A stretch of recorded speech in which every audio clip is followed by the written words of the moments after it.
तो भगवान राम के भव्य मंदिर की प्राण प्रतिष्ठा को लेकर तैयारियां जोरों पर है। प्राण प्रतिष्ठा को लेकर पूरी अयोध्या सज धज कर तैयार है। जो कार्यक्रम है उसको ज्यादा ग्रैंड करने को लेकर यहां पे प्रयास लगातार किए जा रहे हैं। इस बीच कुछ राज्यों से ऐसी खबरें आई हैं जो वाकई में चौंकाने वाली हैं। जहां पे मध्य प्रदेश के शाजापुर में एक शोभा यात्रा पर पथराव कर दिया गया, तो वहीं दूसरी ओर हैदराबाद में हिंदू नेताओं पर निमंत्रण देने को लेकर एफआईआर दर्ज कर ली गई। तो अब बीएसपी का यह कहना है कि इस पूरे मामले को देखते हुए कांग्रेस का रामद्रोही चेहरा सामने आ गया है। रिपोर्ट देखिए।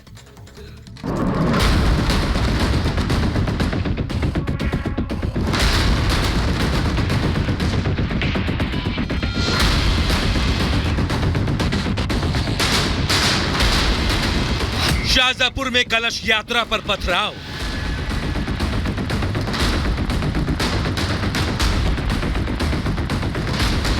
हैदराबाद में हिंदू नेताओं पर एफआईआर।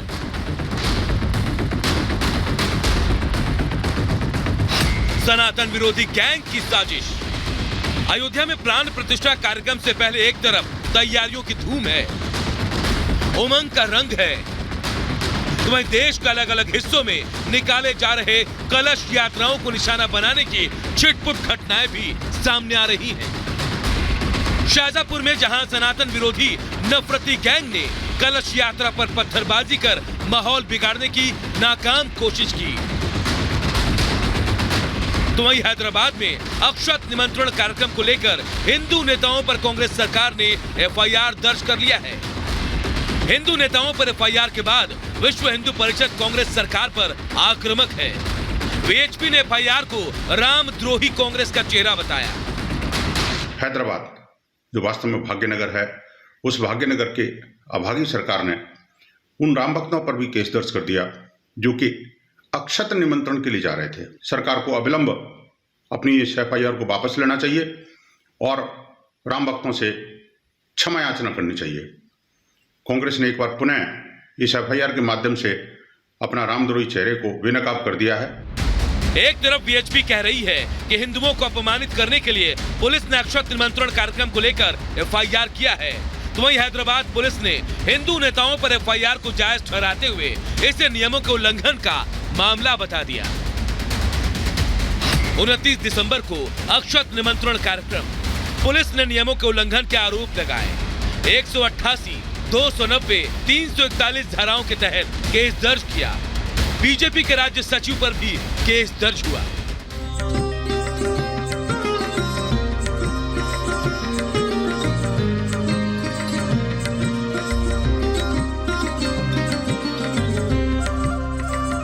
प्रभु श्री राम के भव्य मंदिर में रामलला की प्राण प्रतिष्ठा के लिए राम भक्त बेसब्री से इंतजार कर रहे हैं। अभी से शहर शहर जश्न का माहौल है, लेकिन सनातन विरोधी कुछ लोग इस रंग में भंग डालने में लगे हैं ताकि पावन मौके पर देश का सौहार्द बिगाड़ सके। फिलहाल देश के अलग अलग हिस्सों में अक्षत निमंत्रण कार्यक्रम का सिलसिला जारी है, तो वहीं अयोध्या धाम 22 जनवरी को प्राण प्रतिष्ठा कार्यक्रम से पहले जगमग है। ब्यूरो रिपोर्ट और रिपब्लिक भारत। और बड़ी खबर महाराष्ट्र से बता दें, जहां पर विधायकों की अयोग्यता मामले में आज 4:30 बजे फैसला आ जाएगा। स्पीकर राहुल नार्वेकर को यह फैसला लेना है। सुप्रीम कोर्ट ने स्पीकर को यह जिम्मेदारी सौंप दी थी कि जो 16 विधायक सबसे पहले शिवसेना के शिंदे के नेतृत्व में बीजेपी के साथ उन्होंने सरकार बनाई थी, यह आरोप लगा कि उन्होंने जो है वो अनियमितता बरती, इनडिसिप्लिन किया और इसीलिए उनकी सदस्यता जानी चाहिए। मामला सुप्रीम कोर्ट पे पहुंचा, लेकिन सुप्रीम कोर्ट ने जिम्मेदारी स्पीकर को दी थी। विधानसभा अध्यक्ष राहुल नार्वेकर इसका फैसला लेंगे और फैसला लेने से पहले उन्होंने यह भी कहा था कि आज शाम एक ऐतिहासिक फैसला होने वाला है। और शिंदे पहले ही कह चुके हैं कि उन्हें पूरा भरोसा है कि बहुमत उनके पास है। उनके पास 164 विधायक हैं, उन्होंने कोई गलती नहीं की है, वही असली शिवसेना है। पर बड़ी खबर आ रही है। फैसले से पहले महाराष्ट्र में सियासी हलचल तेज हो गई है। एनडीए के कई बड़े नेता मुंबई में मौजूद हैं। शिंदे के कई मंत्री भी मुंबई में मौजूद हैं। इधर उद्धव के करीबी भी पार्टी दफ्तर पहुंच गए हैं। फैसले के बाद की रणनीति को लेकर यहां पर चर्चा की जा रही। जिस तरीके से पूरे अगर बात की जाए तो महाराष्ट्र में जिस तरीके से आज बड़ा फैसला आना है, उसको लेके अपने अपने करीबियों के साथ मंथन का दौर चल रहा है। हालांकि शिंदे पहले ही साफ कर चुके हैं कि भाई उनके साथ बहुमत है, सारे विधायक उनके साथ, उन्होंने कुछ भी गलत नहीं किया है। है, उन्हें पूरा भरोसा है कि फैसला उनके पक्ष में ही आएगा। तो वही दूसरी ओर जो उद्धव के करीबी विधायक है वो भी पार्टी ऑफिस पहुंच रहे हैं और फैसले के बाद रणनीति क्या होगी इसको लेकर मंथन किया जा रहा है। तो बैठकों का दौर भी लगातार जारी है। 4:30 बजे फैसला सुनाया जाएगा स्पीकर की तरफ से। दरअसल कुल मिलाकर 40 ऐसे विधायक थे जो एक ही पार्टी के होने का दावा करते थे, लेकिन उन्होंने अलग पार्टी के साथ मिलकर सरकार बनाई। शिंदे के नेतृत्व में कुल 40 विधायक आगे जाकर अलग हो गए। शुरुआत में सिर्फ 16 ऐसे विधायक थे जो अलग हुए थे और करीब 1.5 साल का समय अब बीत चुका है और अब ये फैसला होगा। और ये फैसला दोनों ही गुटों के लिए महत्वपूर्ण है, क्योंकि फैसला सिर्फ शिंदे गुट के जो विधायक हैं उनके खिलाफ नहीं आ सकता, बल्कि यह भी हो सकता है कि उद्धव गुट में जो अभी भी बरकरार हैं, चाहे वो सांसद हो या विधायक हो, क्या उनके खिलाफ भी फैसला आ सकता है, क्या उनकी सदस्यता पर भी संकट आ सकता है। और हमारे सहयोगी सत्य प्रकाश इस वक्त हमारे साथ जुड़ गए हैं। सत्य प्रकाश, 1.5 साल का समय गुजर चुका है, आज क्या हलचल है, क्योंकि दोनों ही खेमा ये बोल रहा है कि फैसला हमारे हक में आएगा।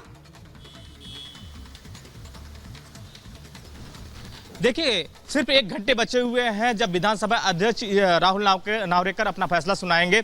मैं विधानसभा भवन पे हूं और तस्वीरें मैं दिखा रहा हूं विधान भवन की, और यहां पर हलचल शुरू हो चुकी है। अंदर राहुल नार्वेकर जो कि स्पीकर हैं, विधानसभा अध्यक्ष हैं, वो अंदर मौजूद हैं। 1 घंटे बाद जो फैसला है वो पढ़ना शुरू करेंगे। जो विधानसभा का पोर्टल है उस पर लाइव आएगा। क्या फैसला होगा कुछ ही देर बाद पता चल जाएगा। वहीं सियासी हलचल शुरू हो चुकी है। उद्धव ठाकरे गुट के जितने भी नेता हैं वो मातोश्री पहुंच रहे हैं, शिवसेना भवन पहुंच रहे हैं। वहीं शिंदे गुट के जितने भी मिनिस्टर हैं वो मुंबई में है। थोड़ी देर पहले कैबिनेट मीटिंग हुआ था, वहां पे मौजूद थे, और जितने भी नेता हैं एक नाथ शिंदे गुट के सभी लोग मौजूद हैं। सभी लोगों का इंतजार है कि विधानसभा अध्यक्ष राहुल नार्वेकर क्या फैसला करते हैं। 4:30 बजे फैसला पढ़ना शुरू करेंगे विधानसभा अध्यक्ष राहुल नार्वेकर। शिंदे गुट के जितने भी 16 विधायकों का अपात्र वाला फैसला है उस पर डिसीजन देंगे। शिंदे गुट के सारे विधायक मुंबई में हैं। अहम जानकारी दे रहे हैं आप जिस तरीके से आज फैसले की घड़ी है, धड़कनें बढ़ी है दोनों गुटों की। इस बीच बड़ी खबर दरअसल यहां पर यह भी है कि महाराष्ट्र में आज सियासी हलचल तेज हो गई है। स्पीकर राहुल नार्वेकर को एकनाथ शिंदे गुट के तमाम विधायकों की अयोग्यता को लेकर के अपना फैसला सुनाना है। हालांकि इसके पहले एकनाथ शिंदे सामने आए, उन्होंने कहा कि उन्होंने कुछ भी गलत नहीं किया है और वो आश्वस्त है कि फैसला उनके हक में ही आएगा। ऐसे में जो हलचल बढ़ी हुई है वो दोनों तरफ बढ़ी हुई है, लेकिन देखना यह होगा कि फैसला किसके हक में जाता है और किसके खिलाफ जाता है। रिपोर्ट देखिए।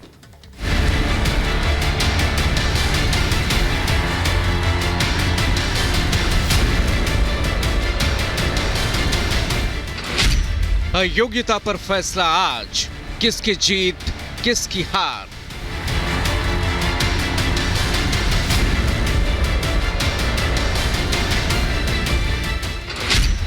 अपनी जीत के दावे हजार, जोरदार वार पलटवार।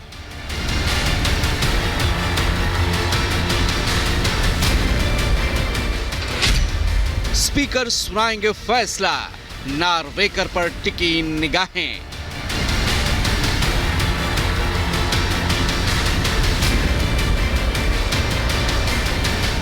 महाराष्ट्र की सियासत में आज का दिन बेहद अहम है। आज शिंदे गुट के विधायकों की अयोग्यता के मामले में सबकी निगाहें महाराष्ट्र स्पीकर के फैसले पर टिकी हैं। राहुल नार्वेकर के फैसले पर सबकी निगाहें हैं, तो वहीं राहुल नार्वेकर ने मीडिया के सामने आकर साफ कर दिया कि कानून के मुताबिक आज ऐतिहासिक फैसला सुनाने को वो तैयार हैं। इसके ऊपर सुनवाई हो चुकी है और निर्णय कल हम देंगे। विधानसभा स्पीकर के फैसले से पहले देर रात मुख्यमंत्री एकनाथ शिंदे, अजीत पवार और डिप्टी सीएम देवेंद्र फडणवीस ने बैठक कर आगे की रणनीति पर चर्चा की। सीएम शिंदे ने मुख्यमंत्री बदलने की अटकलों के बीच अपनी जीत का भरोसा जताया।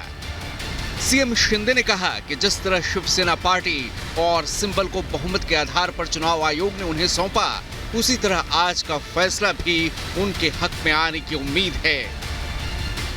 हमारे पास मेजॉरिटी है, विधानसभा में 67%, लोकसभा में 75%, हमारे पास 13 सांसद है और हमारे पास 50 विधायक है और इसी के बलबूते पर मेजॉरिटी पर चुनाव आयोग ने हमें ओरिजिनल पार्टी शिवसेना पार्टी करके रिकॉग्नाइज किया है। धनुष्यबाण है जो सिंबल, वो हमें रिकॉग्नाइज किया है, वो दिया हुआ है। और इसलिए मैं चाहता हूं कि स्पीकर महोदय जी भी मेरिट पर हमारे को निकाल देंगे। वहीं शिवसेना के उद्धव गुट ने भी अपनी जीत का भरोसा जताया है। उद्धव गुट के नेता अंबादास दानवे ने अयोग्यता मामले पर जीत का भरोसा जताया। साथ ही फैसले से पहले स्पीकर नार्वेकर और सीएम शिंदे की मुलाकात पर सवाल उठाए। पहले जरा सुनिए स्पीकर के फैसले पर अंबादास दानवे क्या कह रहे हैं। आप कौन सी पॉलिटिक्स कर रहे हैं? आप जिसके खिलाफ हियरिंग ले रहे हैं, जिसके खिलाफ आरोप है, उससे मिल रहे हैं, वो कौन सी पॉलिटिक्स है? हाँ, ये कौन सी पॉलिटिक्स है? उसका भी खुलासा राहुल नार्वेकर जी ने करना चाहिए। आप 6-6, 8-8, 10-10 महीने लगाते हियरिंग को, उसका भी खुलासा, ये कौन सी पॉलिटिक्स है?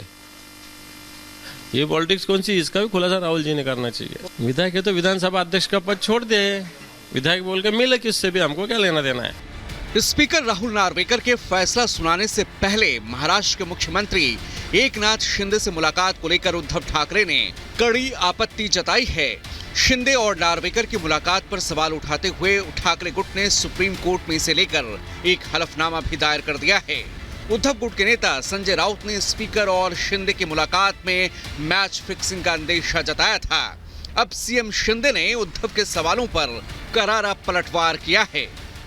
कुछ लोग हमें घटना बाह्य कहते हैं, घटना बाह्य सरकार कहते हैं, और बोले आज गिरेगा, कल गिरेगा, परसों गिरेगा, ऐसे बोलते बोलते अभी 1.5 साल हो गए हैं। अभी बाद में कहते हैं मुख्यमंत्री बदलेगा, लेकिन ये सरकार हमारे मजबूती से काम कर रही है, इसलिए उनके पैरों तले जमीन खिसक गई है, वो बेचैन हो गए हैं और अभी उनको सामने दिख रहा है उनकी हार, इसलिए ये गलत सलत आरोप लगाते हैं।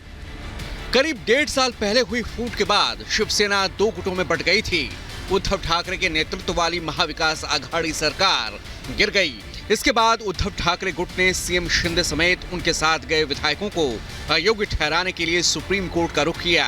तो वहीं शिंदे गुट ने भी उद्धव ठाकरे गुट के साथ बचे विधायकों को अयोग्य ठहराने के लिए सुप्रीम कोर्ट में याचिका दायर की। दोनों पक्षों को सुनने के बाद सुप्रीम कोर्ट ने यह फैसला स्पीकर पर छोड़ दिया। सुप्रीम कोर्ट ने फैसला सुनाने की समय सीमा 31 दिसंबर 2023 तय की थी, लेकिन उससे कुछ दिन पहले 15 दिसंबर को सुप्रीम कोर्ट ने इसे 10 दिन बढ़ाते हुए फैसला सुनाने की आखिरी तारीख 10 जनवरी तय की। अब दोनों पक्ष स्पीकर के फैसले से पहले अपनी जीत का दावा कर रहे हैं। मुख्यमंत्री बदलने की अटकलें लगाई जा रही हैं। उद्धव गुट का दावा है कि आज आने वाले फैसले के बाद राज्य में शिंदे सरकार गिर जाएगी। तो वहीं डिप्टी सीएम देवेंद्र फडणवीस ने राज्य की सरकार को स्थिर बताते हुए विधानसभा स्पीकर से न्याय मिलने की उम्मीद जताई। अब देखना होगा कि स्पीकर का फैसला किसके लिए राहत की खबर लेकर आता है। Bureau report, Republic Bharat.